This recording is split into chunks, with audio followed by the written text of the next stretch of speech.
Tácticas de choque.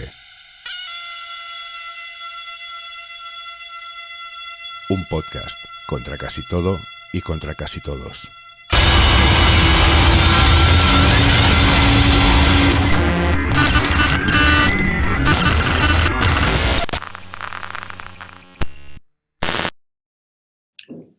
Hola, bienvenidos, bienvenidas a una nueva edición de Vida Extra, esta serie de entrevistas que estamos haciendo para complementar, ampliar y debatir sobre los contenidos de los podcasts que publicamos no todo lo regularmente que nos gustaría en Tácticas de Choque, podcast que tenéis todos y todas disponibles en tácticasdechoque.com. Y hoy vamos a hablar sobre un tema que, como se suele decir, está muy de moda, es tendencia, es de estos que omnipresentes en nuestro día a día, en el debate sociocultural y político colectivo, que es la cultura de la cancelación, a partir de un podcast que hicimos hace ya unos meses, que llevaba por título Busca y destruye cultura de la cancelación. Para tal cometido, tenemos hoy a un follonero profesional con nosotros, sin que sirva de precedente. Está con nosotros David Aristegui, David Aristegui, que trabaja en el sector informático y que en solitario ha publicado el libro ¿Por qué Marx no habló de copyright? Y junto a Ainara Legardón publicó el libro SGAE, el monopolio en decadencia. Buenas, David Aristegui. ¿Cómo estás? ¿Qué tal? ¿Cómo va todo? Y muchísimas gracias por la invitación. Solamente he tenido que implorar como 100 veces que me entrevistaras, pero bueno, al final ha salido, ¿no? Como decía, si queréis que Oriol me entreviste, Fab, si queréis que vaya a Tácticas de Choque, RT, y al final ha funcionado. David Aristegui, entre otras cosas, es un señor muy activo en Twitter y con un perfil peligrosamente cercano a lo que entenderíamos por un troll. No, bueno, yo reivindico la figura del troll, sé que está muy denostada y toda la historia, pero bueno, hay veces que hay que llamar a las cosas por su nombre y además yo creo que encaja muy bien con la filosofía de Tácticas de Choque, que es contra todos y contra casi todo, ¿no? Bueno, pues yo exactamente lo mismo. ¿Cuánta gente te tiene bloqueado, Aristegui? Perdí la cuenta hace mucho, pero me consta que me siguen, me consta que me stalkean. Me bloquean, pero están atentos y dicen, a ver qué dice este pedazo de cabrón, ¿sabes? Entonces, bueno, son cifras un poco ahí ambiguas. No lo sé. ¿Y cuántas tienes tú bloqueado? Pues igual también, sí. Es que hay mucho tolai por ahí en Twitter y ¿cómo es? Esos términos nuevos, ¿no? Que es lo mismo de siempre, pero que con una nueva fraseología parece que molan más, ¿no? Entonces yo, que soy muy de la economía de la atención, bueno, pues por la economía de la atención, ¿sabes? Pues también tengo bloqueados unos cuantos. A ver, a Twitter se va la guerra y quien no lo quiera asumir, pues me parece perfecto, pero vamos, estamos ahí en unas cyberwars totales. Hablando de guerras, cultura de la cancelación. Sí. Vamos a empezar un poco a piñón y luego ya desarrollaremos, si acaso. ¿Cancelación sí o cancelación no? Cancelación sí. ¿Por? Pues, a ver, a mí hay una serie como de términos que me ponen del hígado, que es como la postcensura, ¿no? Que dice el señor este del pelo grasiento Sotibars y gente así.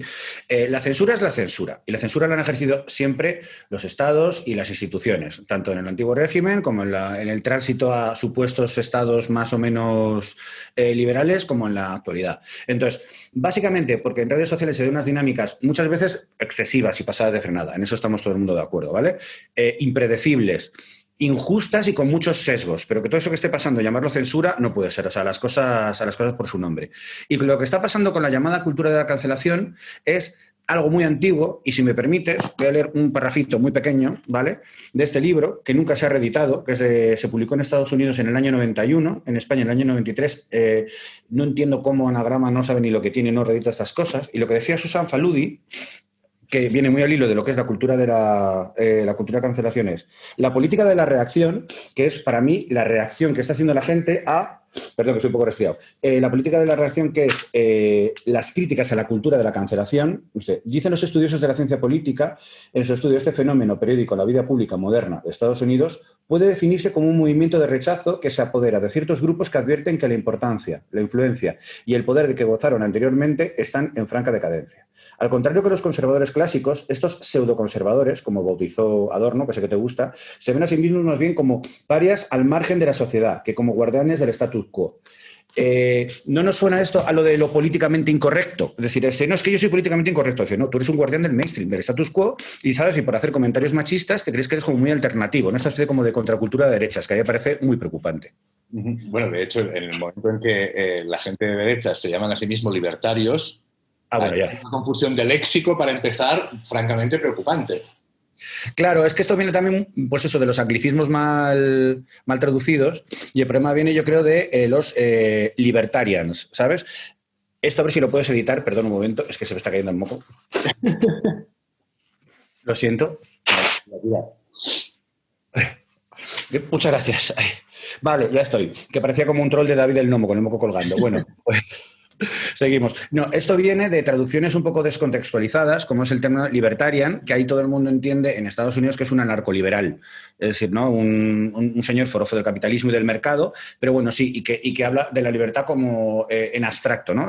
Porque muchas veces la libertad se utiliza, pues eso, para vertir mensajes homófobos, transfobos, racistas, reaccionarios, clasistas, pero todo en aras de la libertad, ¿no? Parece ser como que Internet es una especie como espacio neutro y ecuménico donde se pueden volcar todas las opiniones en aras de la libertad. Eso no es así. Hay unos sesgos fortísimos, no todos los discursos tienen el mismo impacto y, sobre todo, y lo más importante, que es lo que se olvida cuando se opera en la cultura de la cancelación, no todos los discursos tienen la misma intención y eso se nos olvida. Por lo tanto, hablar de libertad en abstracto, sin saber cuáles son los fines los cuales se ejerce esa supuesta libertad de discurso, yo creo que a mí me parece como mínimo preocupante. Y sobre todo digo eso, ¿no? Que es que la gente que va de políticamente incorrecta y que son neoconservadores, lo que quieren es, pues eso, defender sus posiciones del statu quo, y eso tan evidente y también resumido, no lo he leído en muchos sitios, aparte en este libro de Susan Faludi, que como digo es muy difícil de encontrar, lo encontré en una librería de segunda mano. De hecho, yendo un poquito más allá, en el fondo yo tengo el firme convencimiento de que todo el tema de la cultura de cancelación está relacionado con el asentamiento de esto que a todo el mundo le pone tan nervioso, ¿no? Que es la posmodernidad, en tanto que fin de los grandes relatos, ¿no? De los relatos hegemónicos, ¿no? De los cánones, ¿no? Y entonces aparecen todas estas voces, además en una plataforma que permite, digamos, un cierto igualitarismo, entre muchas comillas, de la opinión, ¿no? Y ahí es donde, digamos, surge el principal conflicto, ¿no? Como decías tú, la censura ha existido desde siempre. El problema es cuando la censura la ejerce según quién sobre según quién, ¿no? Cuando cambian, digamos, las dinámicas censoras, por decirlo de algún modo, la dirección en que se ejerce la censura, ¿no? Entonces, el gran conflicto aquí, de hecho, está en el mantenimiento del status quo, del gran relato de las cosas tienen que ser así, y la aparición de estas voces discordantes empoderadas porque tienen el acceso directo a esas voces dominantes, digamos, ¿no? Dices tú, ¿no? Es esta celebración de la duda, el problema de la cual, y ahí yo creo que ya entramos un poco en harina, ¿no? Es, como decías tú, ¿no? No todos los discursos son válidos, no todas lo que entendemos por libertad habría que acotar, pero claro, ¿quién lo acota y cómo se jerarquiza todo esto? Hombre, yo creo que hay una serie de ejemplos muy claros, ¿no? Es decir, yo no soy para nada punitivista. Yo, por ejemplo, en las manifestaciones, cuando la gente coge y corea, tenemos la solución, los banqueros a prisión, mal, no. O sea, que para cualquier problema la solución sea una ley y que esa ley además implique un cambio en el Código Penal y meter a la gente en la cárcel, conmigo que no cuenten, ¿vale? Pero entonces, yo que no quiero caer en el punitivismo, pero solamente quiero reflejar que Pablo Hasél está en la cárcel y no está Germán Terch. ¿De acuerdo? O no está Federico Jiménez Los Santos. Y que no digo que fuera estrictamente ni positivo ni necesario que estos señores estén en la cárcel, pero ellos dos no están en la cárcel ni van a estar y está Pablo Hasél. Entonces, cuando hablamos de censura, ¿vale? La censura es la que ejerce el Estado y por eso Pablo Hasél está en la cárcel. Y lo otro son dinámicas que se generan tanto en medios de comunicación alternativos, las nuevas dinámicas en las redes sociales, pero no es censura, no es lo mismo. Porque si fuera censura, habría más gente que estaría en la cárcel y no solamente Pablo Hasél. Eso, punto número uno. Y segundo, respecto al espantajo de la posmodernidad y todo esto, quien tenga tiempo y sobre todo dinero, ¿no? O sea, es decir, que no tenga que trabajar todos los días y tenga toneladas de tiempo libre, yo le invito a que coja los libros de Foucault, de Kristeva, de Lacan, de Deleuze, de todo el canon o supuesto canon posmoderno y que ahí deduzca un programa político. Le invito a que lo haga y que por favor nos lo comparta. Y vamos a ver si ese problema político se corresponde con lo que estamos viviendo ahora. Porque es que hay gente que hablan del proyecto postmoderno, que ha corroído la izquierda desde dentro, etcétera. Y a mí es que, sinceramente, me gustaría saber ese proyecto cuál es. Porque es que yo, es que a día de hoy, no sé cuál es. No lo sé cuál es. O sea, de verdad, de los textos de Foucault se puede sacar un proyecto político. Y realmente ese es el proyecto de Podemos. Es que hay gente que lo dice sin sonrojarse y sin despeinarse. ¿Vale? En el otro extremo están los que dicen que estamos viviendo en un gobierno socialcomunista. Digo yo, ojalá. ¿No? Entonces, claro, vivimos en unos términos que vale todo, pero no solamente es el rollo de las butadas, las provocaciones y todas estas cosas. Es cuál es la agenda política que subyace. Y hay una agenda política profundamente reaccionaria, de cerrar las fronteras, de privatizar absolutamente todo, una especie como de culto de muerte, y otra socialdemocracia muy moderada, a que se les acusa poco menos de ser los gemieles rojos por un lado, y por otro lado de ser como los mayores traidores porque leen a Foucault. Entonces, claro, yo tengo una sensación de irrealidad, que no sé si más gente compartirá, bastante potente. De hecho, ahora que nombras a Foucault, ha estallado un debate muy interesante en los últimos días. No sé si estás al tanto de que, creo que fue el diario El Times, creo, salieron unas acusaciones de un filósofo, ahora no recuerdo el nombre, que conocía a Foucault y lo acusa de pederastia, ¿no? Durante su estancia en Tánger, creo que era. Claro, entonces el otro día leía por algún lado, decían, bueno, ¿y ahora qué hacemos? ¿Cancelamos a Foucault también? A ver, pero, Foucault fue el primer negacionista del VIH, eso para empezar, ¿vale? Pero eso es lo que llevó por delante. Y se lo llevó por delante. Entonces, lo que no puede ser es como llaman los anglosajones de sucker punch, ¿no? O sea, de cosas absolutamente anecdóticas, hacerlas como definitorias del personaje. No he leído demasiado Foucault, lo reconozco. No es una persona que me haya influido demasiado ni me parezca especialmente relevante, vaya burrada acabo de decir, para mucha gente, pero de un supuesto episodio en Tánger sin confirmar o descontextualizando una cosa que era muy común en la izquierda, que era la crítica al Big Pharma, que hoy todavía queda, ¿no? Hablando que si el SIDA existía o no, era un invento de las multinacionales, cosa que ahora lo estamos viviendo porque hay mucha gente también que lo está diciendo con el tema del COVID, ¿no? Que no se ha secuenciado, etcétera, ¿no? Entonces a mí, insisto, cultura de cancelación sí, pero no con chorradas, no con testimonios sin contrastar ni con frases descontextualizadas. Es decir, si hay que cancelar a alguien, que sea con cosas un poco más serias, ¿no? Vamos a tomar la cultura de cancelación en serio. Claro, pero entonces, justamente en este tomarse la cultura de cancelación en serio es donde yo encuentro el principal conflicto, que es el cotejar datos, ¿no? Y el poder jerarquizar las reivindicaciones y las protestas. Sí. Uno de los problemas que yo no estoy en contra de las redes sociales per se, ¿no? Pero sí que es verdad, y creo que estarás de acuerdo conmigo, y de hecho hace unos días, voy a comentarlo para los amigos y las amigas que nos estarán viendo o escuchando, tuvimos una anécdota tú y yo bastante divertida, en la que yo cité una frase de Walter, no, de Adorno, justamente, que sé que te gusta particularmente, y tú dejaste ir la andanada, hijos de puta todos, ¿no? No exactamente en estos términos, ¿eh? Que tenía un buen... Y entonces nos pusimos a discutir tú y yo, que ya nos conocemos y con este tono, digamos, de ofensivo, pero al mismo tiempo muy amigable, ¿no? Y en un momento dado yo te dije, claro, es que no domino suficientemente el ámbito, el conocimiento, como para poder entrar en un debate sobre esto, ¿no? Y tú me contestaste inmediatamente y me pareció súper interesante, ¿eh? No te lo critico en absoluto. Me dijiste, joder, pero esto es Twitter. Tranquilízate, no hace falta saber mucho de nada para hablar de ello, ¿no? Y aquí, bromas aparte, que tú lo has sabido ver y eres muy consciente de ello, por eso te pregunto, te apelo a ti y te interpelo porque me parece muy interesante, ¿no? Esta cosa de lo que quizás no afirmarías, no tú, cualquiera, con rotundidad absoluta en un texto escrito y publicado en un soporte tradicional, en un libro, en un periódico, en una revista, en Twitter es, venga, anchas Castilla, ¿no? Hombre, claro, no, pero yo creo que pero es que lo impone un poco también el propio formato, ¿no? No quiero caer en un determinismo tecnológico de baratillo, pero bueno, la limitación de caracteres, la velocidad. Twitter, en realidad, Al principio se vendía como una plataforma de microblogging, ¿vale? Pero desde que la fibra o el 3G o el 5G entró en nuestras vidas, Twitter en realidad es un gran chat. Y eso creo que la gente no se ha dado cuenta. Y quienes recordamos las dinámicas que había en los chats antaño, pues esto no se nos hace tan ajeno, ¿no? Ni los trolls, ni las reacciones tan furibundas, ¿no? Ni los ataques coordinados, ni este tipo de cosas. Twitter es un chat, entonces yo creo que hay que tomárselo como tal. El problema es que cuando este chat es fuente de noticias, cuando apareció Podemos, cualquier tuit de Podemos abría los telediarios. Eso lo recordaba una vez Monedero y es que eso yo lo recuerdo perfectamente. Y eso yo creo que es un problema. Eso yo creo que es un problema. Es decir, otorgarle mucha más importancia de la que tiene a los comentarios sintéticos y, ¿no?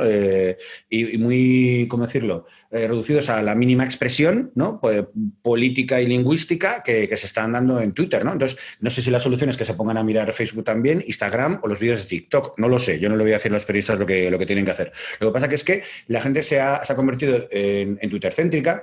Y aparte, yo eso lo compruebo con muchísimos periodistas, el 99,9% todos freelance, y que por algún tuit de mío personal o de algún colectivo en el que estoy que les ha llamado un poco la atención, sobre eso arman un artículo y con muy poco trabajo. O sea, incluso es que les tengo que decir yo, dice, oye, por favor, ¿te importa cotejar con la persona que estoy criticando si esto que estoy diciendo yo es cierto o no? O sea, no saques en el artículo únicamente mi opinión. Eso lo tengo que estar diciendo yo, el periodista. Por eso el tema de la velocidad, de publicar el primero, etcétera. Entonces yo creo que también muy relacionado con las pésimas condiciones laborales que hay, ya sé que soy como un disco rayo, siempre hablo de lo mismo, lo siento, pido perdón por adelantado. Pero es que yo creo que en las pésimas condiciones en las que se está produciendo el periodismo, por supuesto también muchas otras actividades, ¿no? Pero ahora que estamos hablando de este tema, yo veo que está habiendo una degradación del periodismo sin idealizar en absoluto con lo que había antaño, ¿vale? Pero es que veo que hay unos niveles paupérrimos de cómo se desarrolla, de las pocas verificaciones que hay y además eso, que sea el periodismo tan permeable a ese vale todo que son las redes sociales, porque las redes sociales están para eso, para que valga todo, me explico, con los sesgos que tiene, evidentemente, ¿no? O sea, que también podemos entrar en ellos, pero que el periodismo ahora sea tan absolutamente permeable a las dinámicas de las redes sociales, yo creo que no le está haciendo ningún favor. Eso no es navegar la ola, es que la ola te esté ahogando directamente y te esté arrasando. De hecho, esa es una cuestión que también se abordaba en el podcast y que me parece muy importante, ¿no? Esta idea de Twitter-centrismo que dices, que me ha gustado mucho, te lo voy a robar el neologismo porque me gusta mucho. Esta cultura Twitter-céntrica, ¿no? Sí. En la que parece que realmente, claro, ahí se da una paradoja, ¿no? Un conflicto muy grande. Lo que sucede en Twitter afecta a la información, cuidado, matizo, a la información mainstream, por decirlo de algún modo, sí, pero no afecta a la realidad mainstream. Claro, pero tú no te acuerdas todas las veces... Quiero decirte, por una parte, una de las cosas que se mencionaban en el podcast, ¿no? Y que creo que es importante y que a raíz de las primaveras árabes, por ejemplo, en 2010 se vio, ¿no? Cómo esta dimensión paralela que era lo online, ¿no? Se adhiere a la dimensión de lo offline y entendemos ya todos, más o menos, tenemos claro que lo que sucede en Internet tiene unas resonancias en la realidad y viceversa, ¿no? Hasta ahora teníamos claro que lo que sucedía en la realidad tenía un reflejo en Internet, pero ahora resulta que también lo que sucede en Internet también tiene un reflejo en la realidad, que de hecho es lo que se busca con la cancelación. Con la cancelación no se busca simplemente que fulanito o menganita dejen de hablar en Twitter, se busca que sus comentarios tengan resonancias, tengan consecuencias en su vida material, que pierdan su trabajo, que pierdan su cargo político, que pierdan su plataforma de expresión, etcétera, etcétera. No lo estoy criticando, es un hecho, creo. Sin embargo, estamos con esta paradoja, ¿no? de social justice warriors, ¿no? Donde parece que todas las reivindicaciones, todas las luchas acontecen en Internet, pero luego finalmente no tienen resonancias en el mundo offline. No voy a decir el mundo real porque considero que Twitter también es el mundo real, sino en el mundo offline. Sobre esto, dos cosas muy, muy breves, que tiendo a enrollarme mogollón. Empiezo por el final. Hay un libro que a mí me gusta mucho, de Evgeny Morozov, que es un personaje que no me gusta todo lo que escribe, pero sí que me parece muy interesante y es un tío hiperdocumentado, y que en un libro que aquí se tradujo como El desengaño de Internet, sacaba una cita de Angela Davis que decía que ella tenía mucho miedo de que con el uso de las redes sociales y las nuevas dinámicas, no solo, no era la típica persona que achacaba todos los males Internet de las redes sociales, pero que decía que le da un poco de miedo que los nuevos movimientos sociales se le asemejaban mucho a la comida basura, la comida rápida, ¿no? Como algo de consumo rápido, no necesariamente muy sano y que se olvidaba y se desechaba enseguida. Y eso le preocupaba. No conozco el texto completo donde ella hablaba de eso, pero Angela Davis es una de las personas que siempre recordaba que los Black Panthers, que sí que eran muy cool con sus chaquetas de cuero y que sí que iban armados y todo eso, pero que lo que más relevante hicieron fue parchear la sanidad pública de Estados Unidos, que hoy sigue, a día de hoy sigue sin parchear, y hacer comedores sociales. Eso era lo realmente relevante de los Black Panthers, más que ya del inicio era ir portando de manera ostensible rifles y armas, ¿no? Como grupos de autodefensa, ¿no? Y comités de autodefensa, pero lo que realmente hicieron importante y les hizo crecer los barrios no era que se pesaban contra macarras con rifles porque no se llevaban a ningún lado, ¿no? Es un modelo que hicieron de sanidad y educación públicas, curiosamente parcheando el Estado por las deficiencias estatales que hay en Estados Unidos. Eso lo apuntaba Angela Davis. Entonces, claro, de un movimiento como los Black Panthers te puedes quedar con un tuit, con una foto muy molona de ella levantando el puño o ellos con un rifle, o un texto un poquito más largo donde te explican cómo surgen y qué es lo que realmente hicieron en los barrios y, por desgracia, cómo acabaron. Eso por un lado. Respecto a las dinámicas dialécticas que dirían los pensadores marxistas que se producen entre las redes sociales y los medios de comunicación, yo invito a quien vea la tele, yo veo mucho la tele, me gusta, y además no la veo en modo irónico, ¿eh? Yo veo la tele y la veo, punto, ya está. Siempre hace que hay que disculparse, como con el porno, ¿no? Bueno, me gusta ver si alguien ve porno irónicamente, ¿no? En todo caso, si consume post-porno, pero ese es otro debate. Bueno, maldades aparte. Exacto, pero bueno, maldades aparte. Yo creo que no hay ahora mismo ni un solo programa de televisión que no tenga su hashtag y su invitación a participar en redes sociales y que no se haga eco de lo que se estaba planteando en redes sociales. Menos mal que las redes sociales iban a acabar con los medios de comunicación mainstream y estándares, que los iban a arrasar porque iban a ser innecesarios. Eso se ha leído y se ha escrito, al igual que se decía que Internet iba a eliminar intermediarios. Se han hecho muchas chorradas y que la gente sigue regurgitando y planteando de nuevo y como si fuera algo novedoso y se ha visto que es mentira. Es mentira. Entonces, las redes sociales han reforzado los medios de comunicación estándares. ¿Sabes? A la radio a lo mejor un poco menos, pero a la televisión le ha dado esteroides. Y eso yo creo que todavía no se ha analizado correctamente. Y sí que hay algunos contenidos que saltan de un lado a otro, ¿vale? Pero el resultado yo creo que es, no se puede entender muy bien. Resumo en esta frase que además no es mío. No recuerdo ahora mismo a quién la leí. Creo que se han relacionado con Traficantes de Sueños, pero lo que decía que es que la extrema derecha está viviendo como el momento que vivió la extrema izquierda con Seattle, ¿no? Están descubierto las redes sociales, lo transversal, ¿no? Un montón de colectivos, aunque luego estemos los mismos detrás, campaña y tal, y luego el asalto institucional, ¿no? Que se produjo con el municipalismo hace unos años y tal, bueno, pues ahora lo ha hecho Vox. Entonces, digamos que la extrema derecha está haciendo lo que hizo la extrema izquierda hace, pues, ponte 5 años, ¿no? Entonces hay gente que está muy preocupada con el auge del fascismo, pero si realmente es cierto, en 5 años pues la extrema derecha va a ser un poco licuada por las dinámicas propias inherentes a la falta de organización y la falta de proyecto político, que es a lo que aludía en comparación a los movimientos sociales con la comida rápida, que creo que tú también has apuntado al principio del programa, que decía Angela Davis, ¿no? La falta de agenda política, de organización, de objetivos claros, más allá de que provoques más o menos, más allá de que tengas un trending topic, a la larga te pasa factura. Vox es un delirio. O sea, ¿Vox qué es? ¿Que son conservadores, neoliberales, neodofeudalistas? Es que a mí no me queda claro. Y yo creo que sus propios votantes también. Es lo que antaño se llama en sociología, y creo que es un bastante antiguo, voto de castigo. Vamos a ver si se consolida o no. Ojo, que eso no quita el peligro que es, y podemos hablar también de los ataques a sedes de Podemos, etcétera, etcétera, ¿vale? Pero yo creo que muchas veces vivimos unos tiempos tan acelerados que nos falta un poco como de capacidad de análisis y lo que dices tú de discernir qué luchas son las relevantes o no, o cuáles son los actores políticos importantes o no. Es decir, a mí me preocupa mucho más quiénes son los propietarios de los medios de comunicación, ¿vale? Que a lo mejor la intención de voto de Vox, porque insisto que son un auténtico delirio. Entonces, que se quede entre CTV y el Toro. Me explico, que se queden ahí. Yo ahí no tengo ningún problema. Sí que me preocupa cómo se van deslizando mensajes cada vez más xenófobos. Y bueno, recordamos la etapa de hiperderechización del país, que ahora se ha temperado un poquito, pero que había una época que el país era el altavoz de Ciudadanos. Y eso, no digo que ahora sea el Pravda, ¿no? Pero que eso también fue bastante preocupante. De todos modos, yo insisto, respecto a esta idea de realmente qué resonancias tienen en el plano offline todas estas luchas de cancelación de la izquierda en Twitter. Yo, mis entornos, ¿no?, más cercanos, mis padres, eso, es gente que lee o escucha medios de comunicación de manera bastante asidua, es gente de sentido amplio, gente de izquierdas, y todas estas dinámicas les son completamente ajenas, pero porque directamente no las conocen. Sí, saben que hay polémica en torno a Woody Allen y el libro que sacaron. Sí, saben que ha habido una cierta bronca con tal, pues a lo mejor porque lo han nombrado de refilón en La Sexta y tal, pero yo creo que todo el entorno o sea, todo lo que es en torno a la cultura de la cancelación y todo esto, yo creo que es una especie como de solapamiento de un sector de la academia, un sector de los medios de comunicación y del activismo más activo, valga la redundancia, en redes sociales. Fuera de ahí, soy extremadamente escéptico de la gente que sepa ni siquiera de qué campañas han sido las más relevantes o de qué estamos hablando, a pesar de que hay gente que muy pomposamente habla de que arden las redes. Bueno, pues sí, las redes arden, pero la calle está bien, bien fría. Sí que de todos modos ha habido un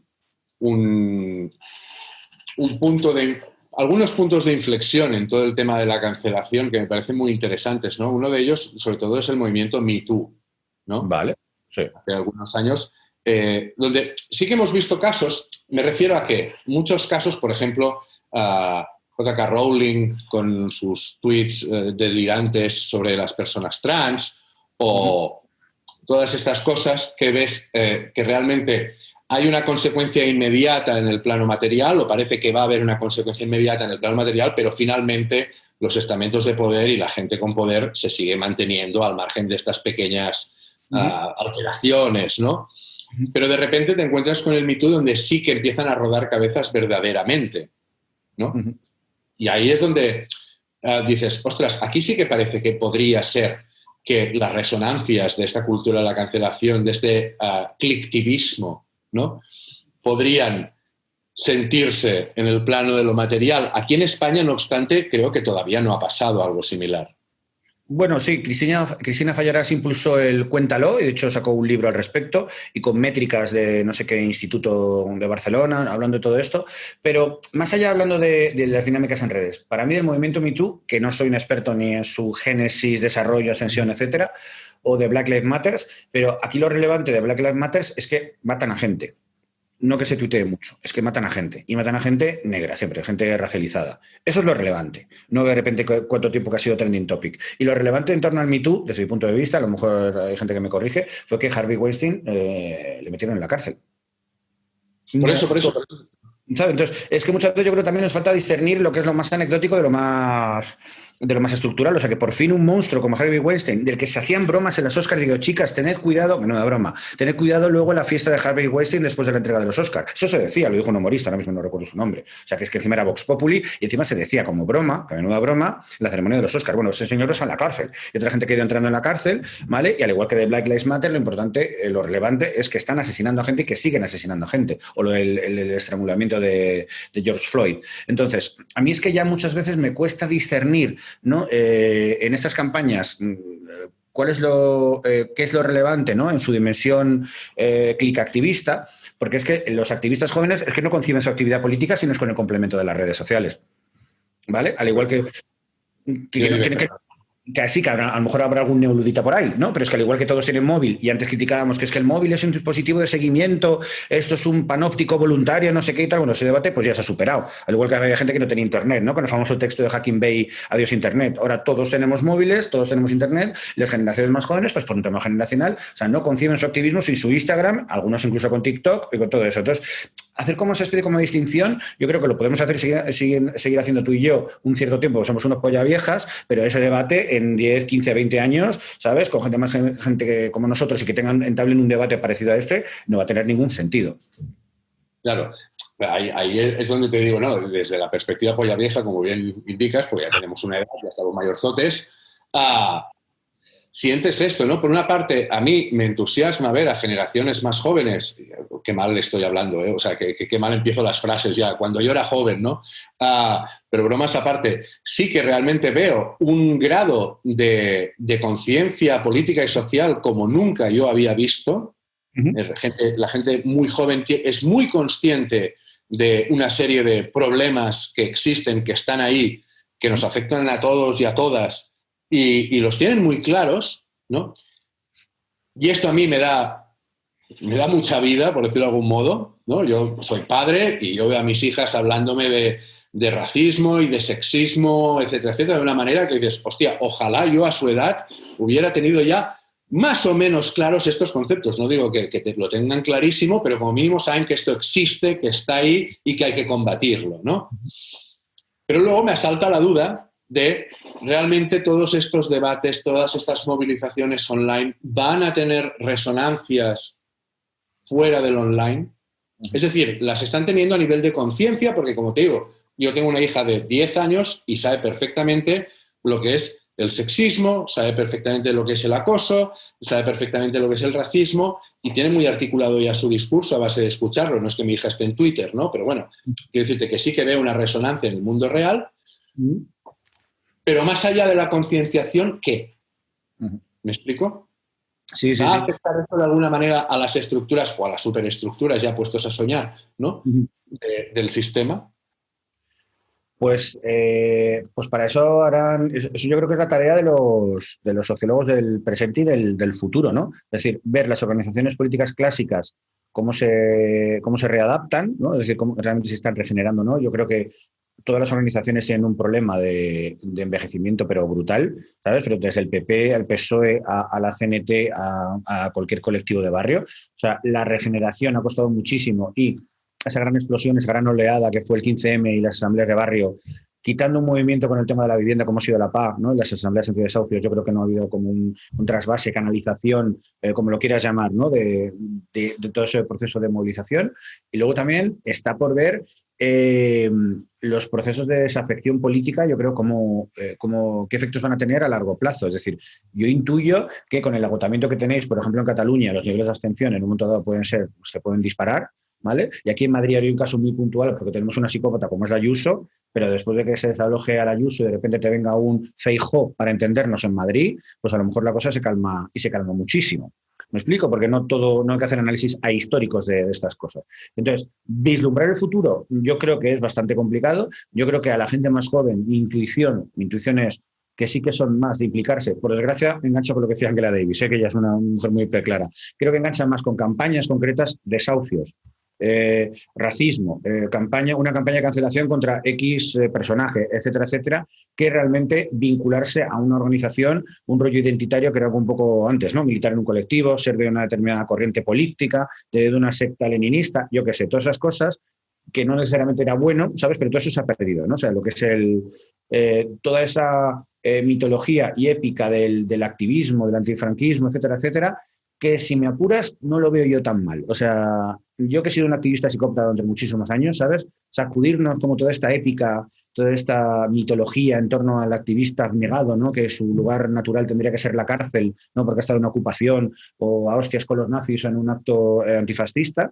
Yo creo que la gente el martirologio lo tiene mucho menos asumido. Yo creo que eso está muy bien. Lo que pasa es que lo que sería más interesante podría ser eliminar las dinámicas perniciosas que teníamos antes en la izquierda, martirologio el primero, y eso combinarlo con movimientos sostenidos en el tiempo y útiles, que un caso de éxito podría ser las asambleas contra los desahucios, pero por desgracia un sindicato no puede funcionar como una asamblea antidesahucios de barrio, que se conoce todo el mundo, ¿vale? Si queremos intervenir en las fronteras para que no se cierren, ¿no? Y que no se produce ese racismo rampante de entregas en calientes, de asesinatos, de gente que está en el mar y la están disparando, eso tampoco se puede utilizar el modelo de las asambleas antidesahucios y como eso un montón de cosas más. Es decir, que algo funcione no significa que hay que imitarlo. Entonces, en algunas cosas sí que estamos llegando y en otras no, y yo creo que es importante eso, sacudir en unas cosas las rémoras del pasado, pero teniendo claro que aquí tiene que haber un trabajo sostenible en el tiempo. Claro, aquí está un poco el asunto, ¿no? El cómo viabilizar en el plano offline, digamos, todo este caldo, ¿no? Más o menos subversivo que sucede Sí. en el online, de alguna manera, creo yo, ¿no? Sí, sí, es el reto y bueno, por eso yo creo que no hay absolutamente ningún colectivo que no lance campañas en Twitter, incluso ahora se están animando en TikTok, ¿no? Y bueno, muchas veces estas cosas funcionan por prueba-error. Esto de los hypes es muy divertido, ¿no? En música sobre todo, como tú y yo sabemos, pero también en política. O sea, yo recuerdo mítines de Izquierda Unida en Second Life, yo recuerdo piquetes virtuales de sindicatos rojinegros en Second Life y bueno, voy a dejar de hablar porque es que me sonrojo solo recordándolo, ¿sabes? Entonces que muchas veces también cuesta discernir discernir qué es lo relevante o no. Yo intuyo que TikTok no va a ser demasiado relevante políticamente, más allá que de algún vídeo divertido. Yo no sé si se puede hacer política en Tinder, ¿no? O en Mythic, ¿sabes? O en Badoo, es decir, ¿no? A no ser que solamente quieras follar con gente de tu rollo y pongas como el ataque bien grande, ¿no? En plan anticonceptivo, y dice, no, soy marxista-leninista y tal, y cosas así. Y bueno, pues está por ver en Facebook y en Twitter qué dinámicas se dan y efectivamente si eso puede revertir a dinámicas offline, pero que digo que yo creo que ese debate a la larga se va a superar, porque es que yo no sé si sales mucho o poco, yo salgo poco por eso de la pandemia, pero en los pocos bares por los que paso por delante, que están con mesas fuera y cosas así, ves a todo el mundo, mayores y jóvenes, todos pegados al móvil, ¿sabes? Yo no sé si antes todo el mundo leía el periódico, ¿vale? No lo sé, pero bueno, los veo todos pegados al móvil, por lo tanto yo creo que en el mundo offline algo influye en online, más que nada porque está todo el mundo apantallado y mirando para abajo. Y no creo que solamente estén viendo fotos de gatitos y gente semidesnuda, que puede ser también. Sí, y pies de gente en la playa diciendo aquí sufriendo. No, eso, me has matado. Desgraciado. Lo que sí que es verdad que una de las cosas que ha traído toda esta digamos, llamémosla subcultura política en redes sociales, es una cierta superación del complejo tecnológico de la izquierda. Uh-huh. La izquierda tradicionalmente no ha tenido esta idea un poco extraña, ha tenido siempre este punto un poco ludita, ¿no? Como partir de la base de la tecnología mal, ¿no? Uh-huh. Siempre ha habido una relación muy compleja entre el pensamiento de izquierda y las tecnologías que parece que aquí sí que ya se ha superado, ¿no? Ya se ha asumido de una forma muy orgánica las nuevas tecnologías. Odio hablar de nuevas tecnologías porque es súper noventas, pero las nuevas tecnologías... Las viejas nuevas tecnologías hay que andar. Exacto. Las oldies but goldies, ¿no? Las viejas nuevas tecnologías, ¿no? Y eso sí que me parece positivo, porque entre otras cosas, digamos, equilibra el campo de batalla, ¿no? Por decirlo de alguna manera, ¿no? Hasta entonces había esta idea de la derecha contaba con unos dispositivos mucho más sofisticados y la izquierda iba con sus palos y sus piedras, ¿no? Ahí a luchar contra los mamuts, por decirlo de algún modo. Y sí que hay una asunción tecnológica muy interesante por parte de la izquierda, ¿no? Que tradicionalmente, insisto, siempre había tenido una relación muy extraña con el tema de la tecnología. Sí. Hombre, en la izquierda yo creo que de las cosas que más nos cuesta explicar, y yo no soy especialmente brillante al respecto, yo creo que la crítica al progreso, como algo inherentemente bueno, eso es patrimonio de la izquierda y no lo hacemos demasiado bien, ¿vale? Y yo a ese respecto también sí que soy bastante ludita. Lo que pasa es que también intento ser lo más pragmático posible. Yo planteo, y creo que todo el mundo cuando se defiende está de acuerdo, que es que las redes sociales no son campos neutros, ecuménicos, horizontales y transversales, ¿no? Obedecen a fortísimos intereses económicos, ¿no? Y no es una teoría de la conspiración, es básicamente pues, el modelo de negocio de Facebook, el modelo de negocio de Twitter y de un montón de redes sociales más, ¿no? O sea, son redes sociales que funcionan como funcionan, el algoritmo hace lo que hace un extractivismo de datos personales para luego ponernos publicidad contextual. Eso que no se los olvide. Teniendo eso claro, y sabiendo que no es un campo neutro y yo siendo bastante ludita. Yo no sé si las redes sociales son buenas, malas o regulares. Solo sé que haber regalado todo ese terreno a la derecha desde un principio hubiese sido absolutamente catastrófico. O sea, imagínate que la izquierda estuviéramos llegando ahora a las redes sociales como está llegando la extrema derecha. O sea, hubiésemos perdido un terreno tremendo y no hubiésemos tenido un Vox. O sea, tendríamos un Vox neonazi, un Vox carlista y un Vox falangista. ¿Me explico? O sea, lo que pasa es que afortunadamente Internet era de izquierdas y esa especie como de mejunje extraño que son los libertarianos o libertarians, ¿no? que es gente muy tecnófila y muy de la libertad y que alguna gente como que asumió que esa gente tenía que ver algo con la izquierda y no tenían absolutamente nada que ver con la izquierda. O sea, Lawrence Lessig, el autor de Cultura Libre, decía cultura libre como mercado libre. O sea, no podía ser más explícito. Era un neoliberal de manual, pero aquí la gente pensaba que eso podía tener alguna relación con la izquierda, al igual que Richard Stallman, cancelado también por sus excesos sexistas porque es un babas que te cagas, y luego ya gente explícitamente rollo proto-Trump, como era el de la Catedral y el Bazar, es que no recuerdo su nombre, que era de la Asociación Nacional del Rifle, ¿no? Pero bueno, toda esa gente como que convergían, ¿no? Y era lo que se hablaba de la ideología californiana, ¿no? Que era una mezcla como de la bohemia bohemia californiana, ciertos elementos hippies, ¿no? Y que en Internet, pues que era como todo muy bonito, ¿no? Era también, pues eso, personajes pues, como Jimmy Wales, el que era el letrista de Grateful Dead, el manifiesto de libertad del ciberespacio, ¿no? Que es un manifiesto absolutamente libertariano, neoliberal. Lo que pasa es que en aquel momento se celebraba mucho, ¿no? Y en los centros sociales italianos, en algunos aquí de Barcelona y de Madrid, eso se pensaba que tenía que tener alguna relación con la izquierda. No la tenía, pero bueno, quienes llegamos primero fue la izquierda, contaminada de algunos elementos neoliberales que yo creo que afortunadamente se han ido purgando. Internet se ha hecho muy mainstream y luego ha llegado toda la gente después. Entonces, por supuesto que hay que estar ahí y no hay que regalar ni un milímetro a nadie. Pero insisto, o sea, que las redes sociales con sus dinámicas ambivalentes, profundamente ambivalentes, sobre todo por su uso masivo, ¿no? Porque es que ha habido una explosión brutal del uso de Internet y de todas las edades. Si la derecha hubiese llegado primero, yo creo que estaríamos en un mundo distinto y creo que bastante peor. Claro, ahí entramos en un ámbito que también quería tocar contigo y que ya te me has adelantado para variar, que era el asunto del funcionamiento último y el objetivo último de la existencia de las redes sociales. Las redes sociales no existen para que la gente pueda socializar mejor y pueda comunicarse mejor. Las redes sociales son un modelo de negocio millonario, ¿no? Uh-huh. Es una máquina de hacer dinero brutal, ¿no? Entonces ahí estamos también, una de las cuestiones que a mí a veces me genera dudas, yo vivo en una duda perpetua, me genera dudas, que es esta cosa de, claro, a quien más le interesan fenómenos como la cultura de la cancelación es a Twitter Incorporated. Sí. Porque esto genera ruido. Y el generar ruido genera capital en tanto time on device, en tanto tiempo de permanencia en el dispositivo. Evidentemente, ¿no? Las industrias sociales, el capital es el tiempo que pasa el usuario o la usuaria en la red, ¿no? Uh-huh. Y estos debates, estas persecuciones, cazas de brujas, como quieras llamarlo, es igual. También creo que hay que perderle el miedo un poco al término caza de brujas, ¿no? En tanto que ir a buscar lo malo, ir a atrapar y condenar lo malo, no me parece mal del todo. A quien más le interesa es a la propia red social. Sí, pero bueno. Hay una paradoja de realmente, ¿estamos alimentando a la bestia, nos estamos rebelando contra la bestia o estamos haciendo las dos cosas simultáneamente?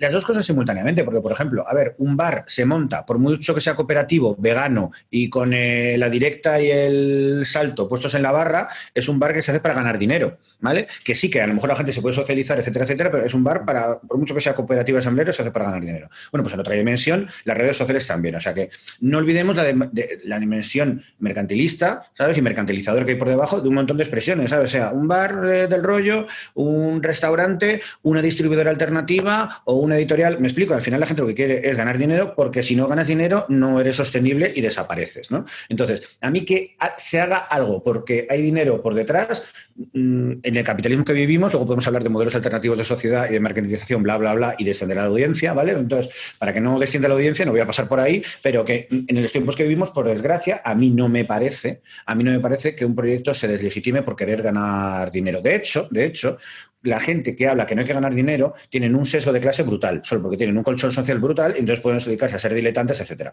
Los que decimos que no, que el trabajo, incluso el trabajo activista y militante, hay que cobrarlo, son los que tenemos un determinado sesgo ideológico y, por supuesto, también de clase.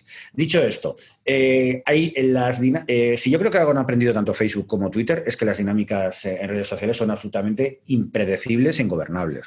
Entonces, yo creo que es un poco como la teoría del caos, ¿no? Aplicados a sus algoritmos. Entonces, sabiendo que son impredecibles e inmanejables dentro de ciertos límites, ellos navegan la ola y lo que plantean eso, que es que habrá determinadas campañas, luego habrá un backslash sentido contrario, entonces de repente utilizarán de manera intensiva los trumpistas las redes en X fechas señaladas, pero luego los antifas contestarán de otra manera y colgarán el vídeo de unos neonazis en no sé dónde, ¿no? Entonces, digamos que toda la gente está remando en la misma dirección, ¿no? Porque estos viejos, nuevos modelos comunicativos o de redes sociales cambiarán en el futuro, porque todo cambia, pero que han llegado para quedarse. Y para este tipo de campañas es que son óptimos, ¿no? Es decir, un bolígrafo es lo que es, o sea, no se puede mejorar. Se han hecho 1000 intentos, pero un boli es lo que es, ¿no? Al igual que un libro. O sea, de los Kindles, historias de estas, un libro no se puede mejorar, ¿no? Pues las redes sociales, para este tipo de campañas, para estas oleadas, para cosas como la cultura de la cancelación, no se pueden mejorar. No se pueden mejorar.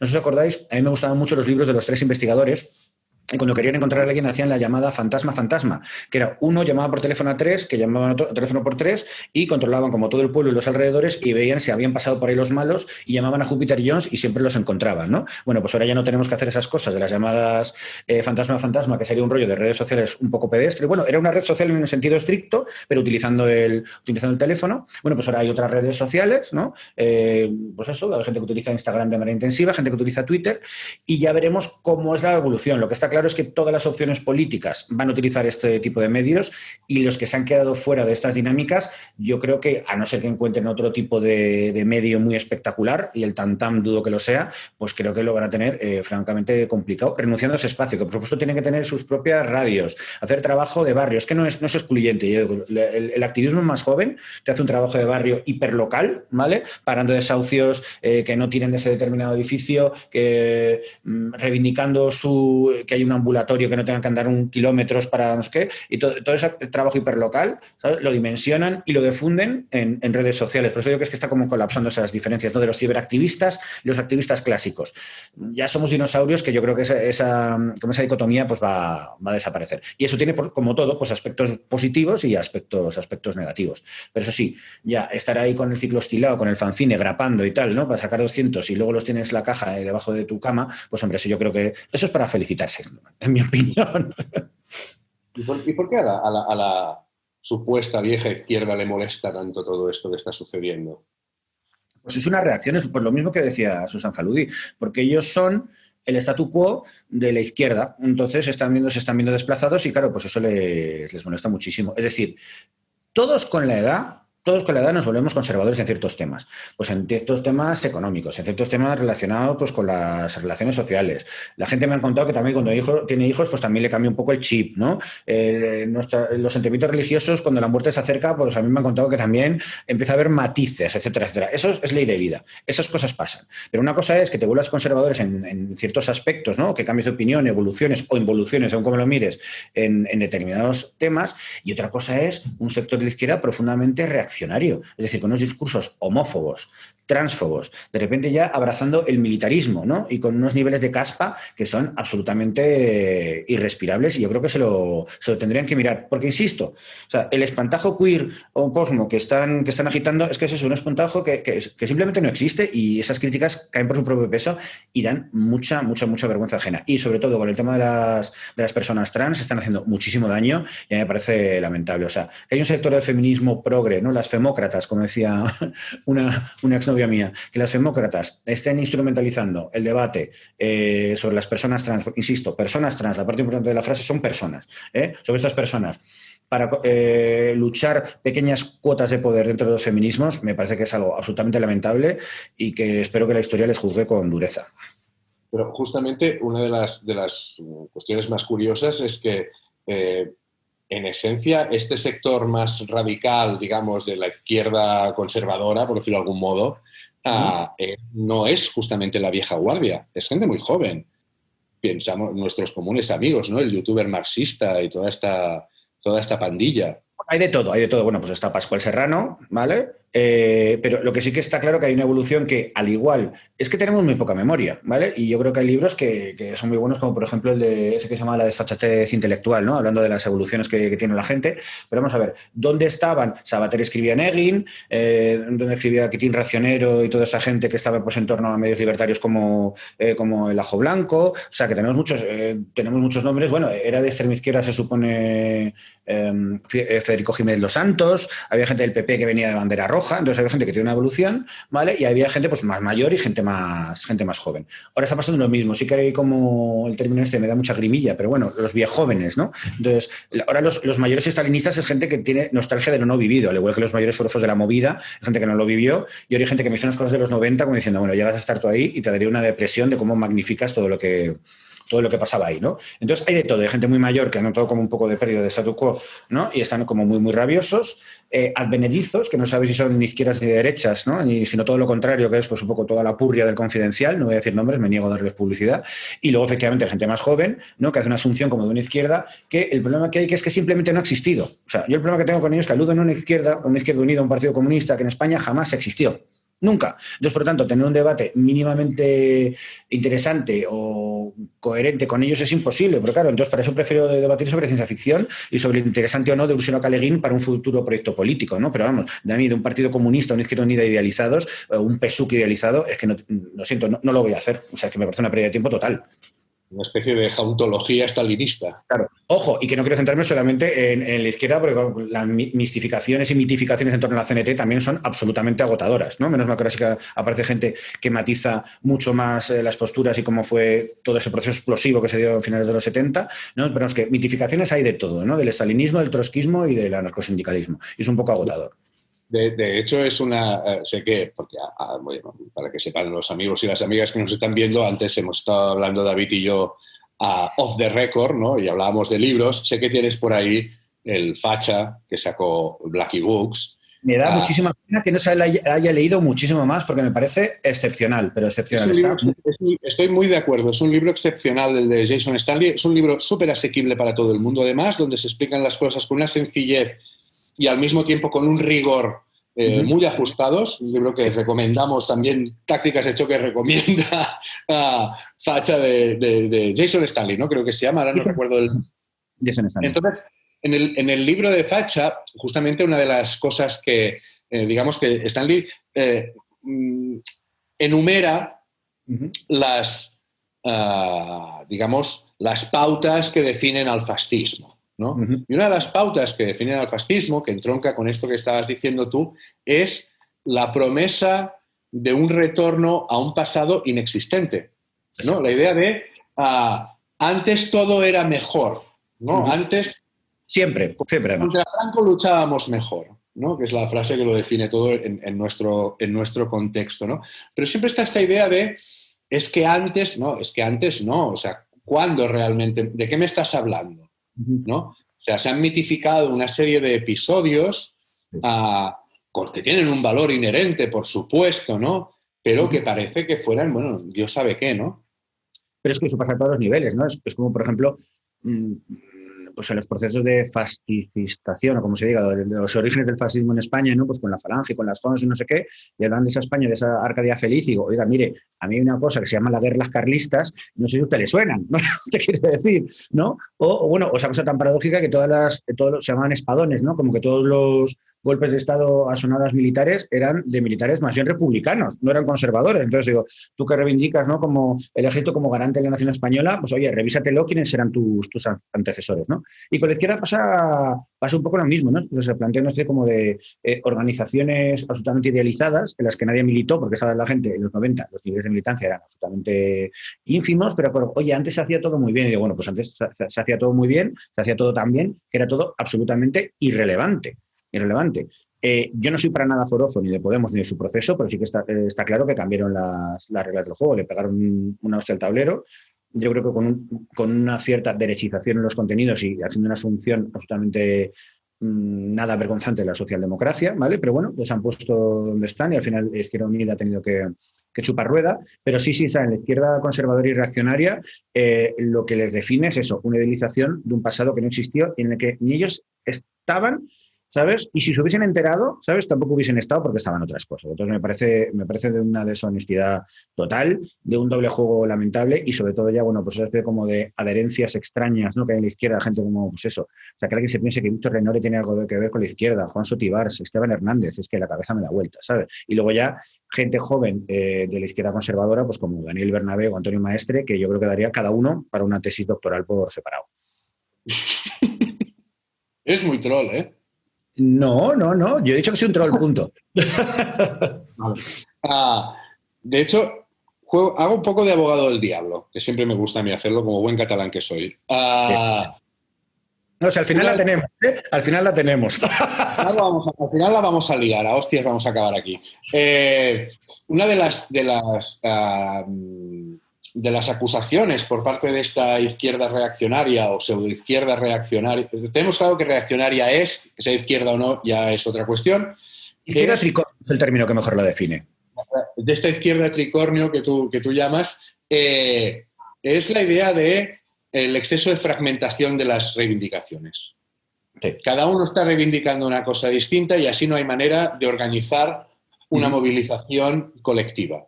Vale. Especialmente en Twitter, especialmente en el ámbito online. Vale, pues eso es mentira.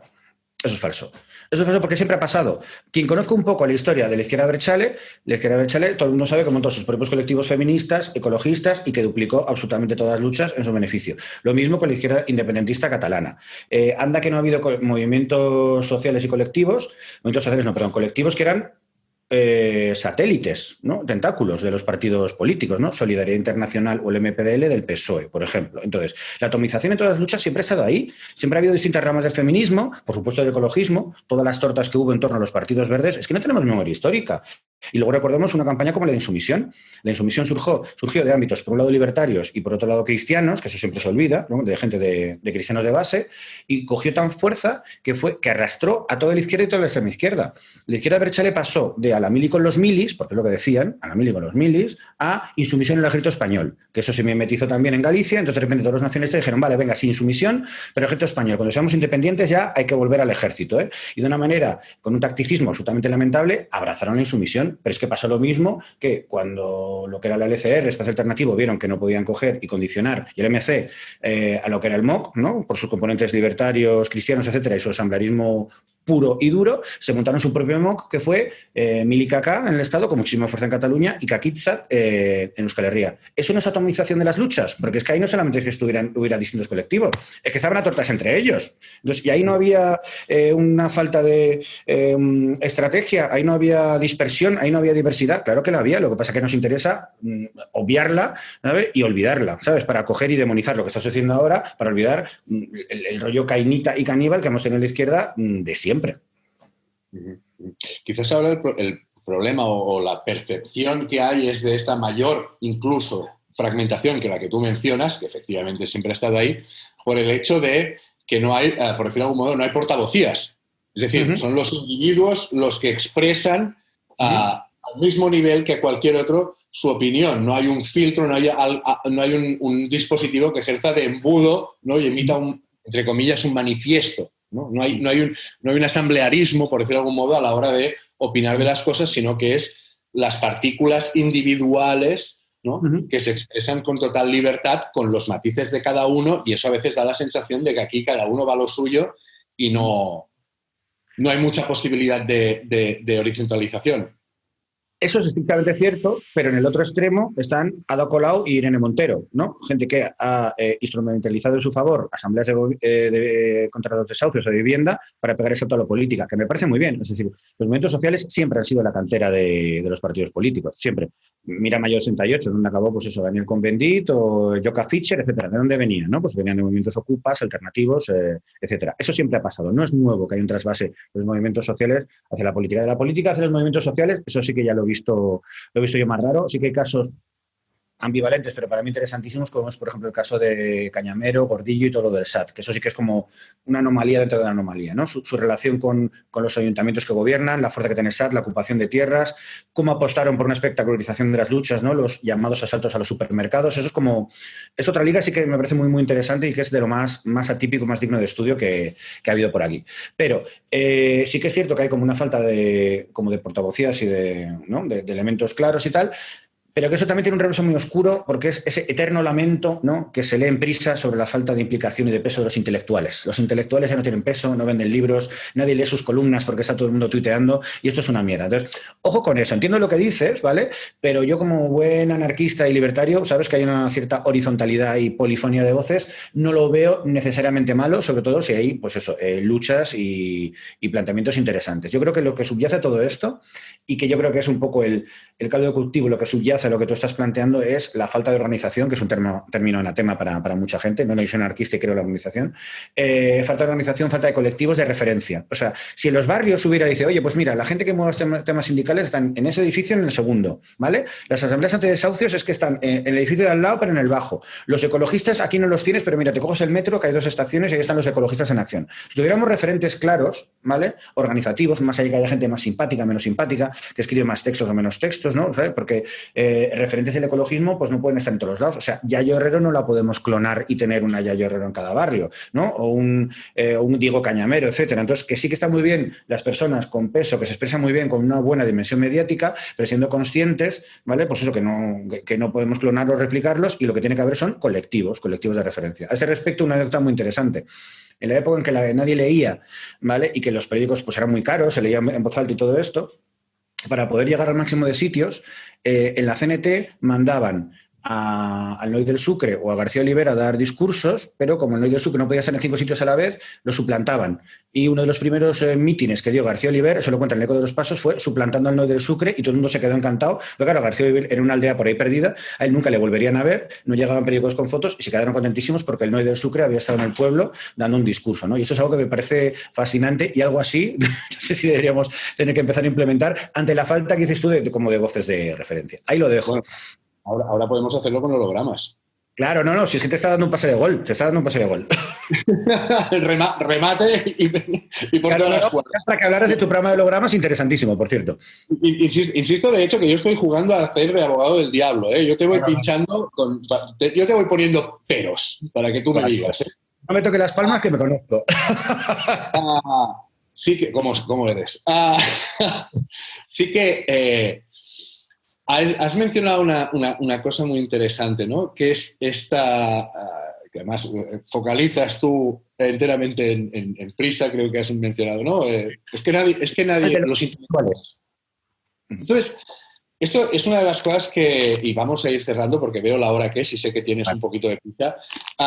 Esto es una de las cosas que mencionaba en el podcast y que no hemos abordado todavía, y me gustaría como mínimo tocarlo muy someramente, pero creo que es interesantísimo, que es el llamado paréntesis Gutenberg, ¿no? Uh-huh.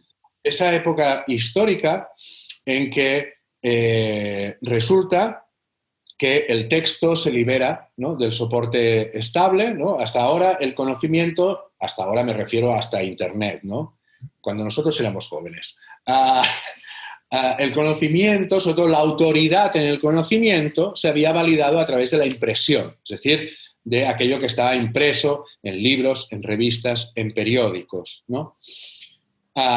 Con la eclosión de las redes sociales, de Internet, etcétera, etcétera, el texto se libera de estas plataformas que al mismo tiempo eran las que validaban el contenido. Si tú publicabas algo en un libro, la gente se lo tomaba mucho más en serio que si se lo contabas a alguien en un bar, en eso creo que estamos de acuerdo, ¿no? El formato validaba el discurso, fuera el discurso correcto o incorrecto, es igual, ¿eh? Me refiero a la relación entre contenido y continente, ¿vale? Y esto se acaba y el texto se libera, la opinión, lo que decíamos antes, ¿no? La opinión se equilibra, yo puedo discutir cara a cara con cualquier intelectual o, entre comillas, que esté en Twitter, le puedo cantar las 40, ¿no? Esto no sucedía antes. Un intelectual publicaba un libro, a lo sumo sacaba una columna, yo podía mandar mi carta al correo de los lectores y se publicaba o no se publicaba, me contestaban o no me contestaban y ahí se quedaba mi queja, ¿no? Uh-huh. Y creo que es una de las cosas a las que todavía nos estamos adaptando. Y tiene que ver con el tema que también mencionábamos ahora de las portavocías, ¿no? Se acaban, digamos, las jerarquías verticales, ¿no? Uh-huh. En tanto posesión del discurso y validación del discurso. El discurso se valida ¿cómo? Pues llegando a escribir en El País, por decirte algo, ¿eh? O publicando un libro en tal sitio. No, ahora resulta que cualquiera, entre muchas comillas, teóricamente cualquiera puede ser líder de opinión sin necesidad de estos filtros de validación. Uh-huh. Y es yo creo que es una de las cosas que más están costando aceptar y a la que más conflictos nos plantean a la hora de adaptarnos a esta nueva dinámica informativa, sobre todo en lugares como Twitter.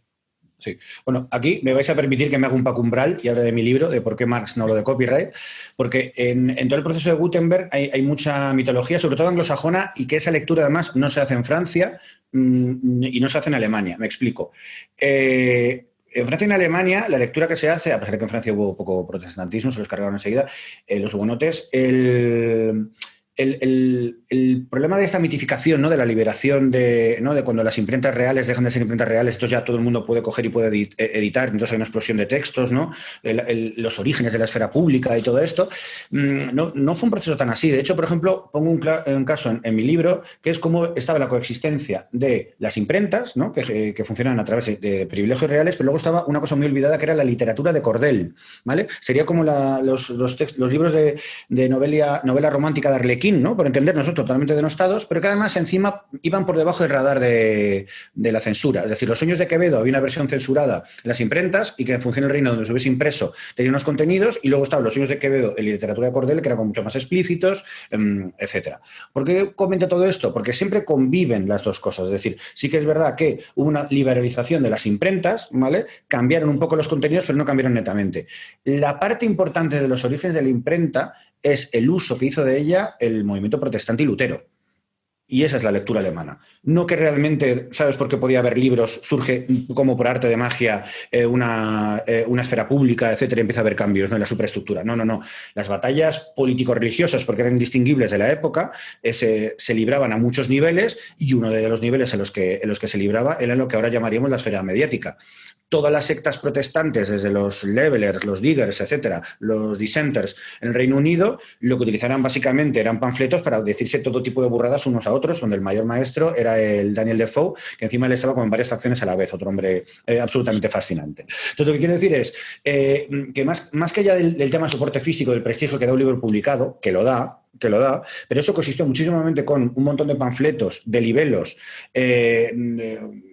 incluso de la monarquía francesa, había como libros eróticos picantes, ¿no? Como poniendo a la reina follando, la literatura de cordel aquí, que coexistieron durante muchos años y que a mí me han contado que a lo mejor en las clases populares y trabajadoras tenían bastante más importancia, ¿vale? Que esos nuevos libros que ya no estaban en los monasterios, que no solamente se podían imprimir en novelas reales, pero sí que es cierto que te daban como un cierto prestigio para acceder, ¿no? A los medios de comunicación de la época, como eran los periódicos. Pero eso es un proceso mucho más complejo de cómo se cuenta, y eso lo traigo a la actualidad. Es decir, hay gente que no necesita como esos canales clásicos, académicos, canónicos, ¿no? Para ser muy famosos y muy influyentes, solo que aquí hay un problema. Es decir, los youtubers, ¿de qué hablan? ¿Y cómo lo hablan? Yo ahí lo dejo, ¿no? Porque es que yo creo que de Deleuze no hablan mucho, me explico, ni de economía política, ni de ecología, que hablar de un montón de temas, ni de cambio climático. Hablan de otras cosas, que me parece perfecto, pero es que al final, ¿no? Esa especie como democratización de los medios, en lo que deriva son en contenidos puramente de entretenimiento, que me parece muy bien, pero entonces creo que nos estamos dejando algo en el camino, y yo soy cero academicista, ¿no? Pero claro, la vida está viendo como un efecto péndulo. En el momento que empieza a haber streamers y youtubers, y no hablo evidentemente del youtuber marxista, ¿no? Que hablen de otros contenidos y con un poco más de enjundia, entonces ahí sí que a lo mejor no los podemos tomar en serio. Mientras tanto, yo entiendo perfectamente que decir que eres streamer o youtuber sea un término peyorativo, porque es que da bastante risa, aparte que tiene una connotación generacional pues muy, muy grande. Yo creo que alguien de 60 años diciendo que es streamer, no sé, daría un poco de cosica. Claro, yo a los 50 soy podcaster, o sea que ya me dirás tú. Vale. Pero al margen, pero yo iba ya más concretamente a la pura opinión vomitada en cero coma, por ejemplo, en Twitter, ¿no? Es decir, la opinión política de todo el mundo parece contar lo mismo, o puede tener las mismas resonancias dentro del mismo medio, ¿no? Sí. Yo puedo soltar una burrada o no burrada, liarla pardísima, ser trending topic y de repente ser un referente durante 2 días, seguramente, durante 2 días, un referente de opinión política, por ejemplo, ¿no? O sea que esto no podía suceder antes. Ahí es donde iba yo, ¿no? Que es un poco que crea este marasmo extraño que es Twitter, estos picos de intensidad, ¿no? Estos despuntes de personas que de repente son nadie y de repente, ostras, la que ha liado, al día siguiente nadie se acuerda de él, ¿no? Estos trasvases continuos de poder, de opinión, ¿no? Que son muy interesantes. Pero yo tengo la impresión que la gente joven, de manera puramente intuitiva, yo creo que los maneja muy bien. Es decir, hay gente que de repente por un tuit, ¿no? Tiene un pico de audiencia pues brutal y coge y dice, ahora que me estáis mirando todos, dice, mira, estás mi tienda online. Dice, ahora que estáis mirando todos, dice, mi madre tiene una tienda y le está yendo muy mal por la pandemia, podríais ir ahí, cosa que me parece enternecedor, porque son plenamente conscientes que eso es cuestión de días o de horas, y aprovechan y dicen, oye, pues mira, dice, yo sí colaboro con una protectora de animales y estamos interesados en que se adopten gatos y tal, ¿no? Entonces, aprovechando que este tuit burrada que he dicho o no, lo estáis mirando, pues por favor, hacedle caso de esto y navegan esa ola, ¿no? Entonces, de manera...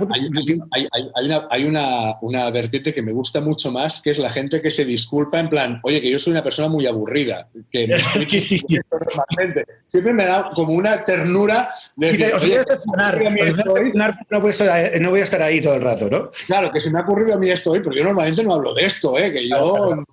siempre me hace muchísima gracia, ¿no? La gente como disculpándose en plan, oye, que me estáis siguiendo todos y yo no tengo nada que decir. Claro. Pues a ver, eso como la otra contrapartida que también es muy honesto y por eso te digo que mucha gente que eso que de manera intuitiva lo maneja muy bien, ¿no? Pero vamos, que todo eso en el marco del ocaso del intelectual de Prisa o pues eso, los grandes relatos y todo esto, que ahí sí que comparto con la posmodernidad que están en declive. Y bueno, esperemos que de los streamers y youtubers, pues eso, que quitando el youtuber marxista, pues surja algo con un poquito más de enfoque más interesante, si es posible. Yo no me voy a hacer youtuber, no insistáis, no voy a ser youtuber. Tú ya estás siendo youtuber en el momento que estamos grabando esta entrevista, que lo sepas. Perfecto. Bueno, David Aristegui, vamos a dejarlo aquí porque sé que vas un poquito justo de tiempo. Agradezco muchísimo pues esta horita que nos has dedicado. Una última pregunta. Sí. What's next? ¿Qué viene ahora? El tema de la cancelación, ¿va a ir a más, va a ir a menos? ¿Va a tener resonancias más intensas fuera de Twitter? ¿Va a ser un medio de autorreferencia sin resonancias más allá? La cuestión es si las organizaciones políticas, de manera más o menos soterrada o de manera más o menos evidente, van a asumir elementos de la cultura de la cancelación como armas políticas. Al igual que he hablado de las sectas protestantes en el Reino Unido y que era inevitable e imprescindible ponerse a parir en libelos y en panfletos, en Grove Street y por ahí, ¿no? Acusándose unos a otros de las mayores burradas, ¿no? Y hablando de eso del tránsito del antiguo régimen con las primeras ideas liberales, etcétera, pues está por ver si va a permear la cultura de la cancelación en la cultura política actual, que ya está bastante calentadita, como decís ahí en Cataluña, con mucho hiperventilado, ¿sabes? O realmente pues va a ser dinámicas inherentes un poco así fraccionarias, relacionadas con ciertos temas en Twitter y no, de alguna manera, la cultura de la cancelación. El debate es si la cultura de la cancelación se va a institucionalizar o no. Institucionalizar en el sentido de organizaciones e instituciones detrás, ¿vale? Y que lo utilicen como arma política. Sé que puede parecer paradójico de cómo la cultura de cancelación se podría institucionalizar, pues se ha institucionalizado, y me trago, perdón, todo. Y yo creo que ciertos elementos de la cultura de cancelación, ¿no? Para utilizarlo como arma arrojadiza política, yo creo que es una probabilidad más que grande, y yo creo que algunos ejemplos hemos visto ya que se han utilizado. Veremos si va más, porque también estar en la permanente crispación y tensión política, yo creo que eso no es asumible, ¿no? Entonces, si yo tengo discursos de estos apocalípticos de que estamos en una etapa guerra civilista, no, pero lo que es básicamente agotador. Entonces, gente muy pesada y que debería calmarse un poco. Pero veremos si las organizaciones esto les permea o intentan tirar por otros caminos un poquito más destructivos. Todo esto con la sede de Podemos ardiendo por un cóctel molotov de fondo, claro. Esto también, sí. Y todo el mundo con las teorías de la conspiración y las carpetitas en la mesa. Esto Sí. también. ¿Ves? Esto es lo que pasa por no enseñar física elemental, ¿sabes? En el colegio, ¿no? Que luego no saben ni siquiera cómo funcionan las cámaras infrarrojas. Bueno, lamentable. Y lo digo yo que soy daltónico. Bueno, pues hasta aquí, amigos y amigas, esta charla que hemos tenido con David Aristegui. Compraros su libro. Ha escrito ¿Por qué Marx no habló de copyright? Y junto a Ainara Legardón, SGAE, el monopolio en decadencia. Recordaros que hemos estado hablando de muchísimas cuestiones y que de hecho volveremos a encontrarnos con David seguramente en unos meses, un año, 2 años, viendo, ¿no?, esto que ha apuntado a última hora, a ver qué va a suceder, cómo van a ir las cosas y vamos a mirárnoslas en retrospectiva. Recordaros, como os decía, que esta charla ha sido a propósito del podcast Busca y Destruye, Cultura de la Cancelación, que tenéis disponible en tácticasdechoque.com. David, muchísimas gracias. Ya estás contento, ya te he entrevistado. Muchas gracias. Solo he tenido que rogarlo durante un año. Gracias. La próxima será solo durante 3 meses. Perfecto, muchas gracias. Muchísimas gracias por tu tiempo y no me hagas eso, por Dios bendito. Era la sorpresa, la traca final. La traca final, ¿no? Para acabar, para dejarlo ahí arriba del todo. A todos los demás y las demás nos reencontramos. Gracias por vuestro tiempo y hasta la próxima.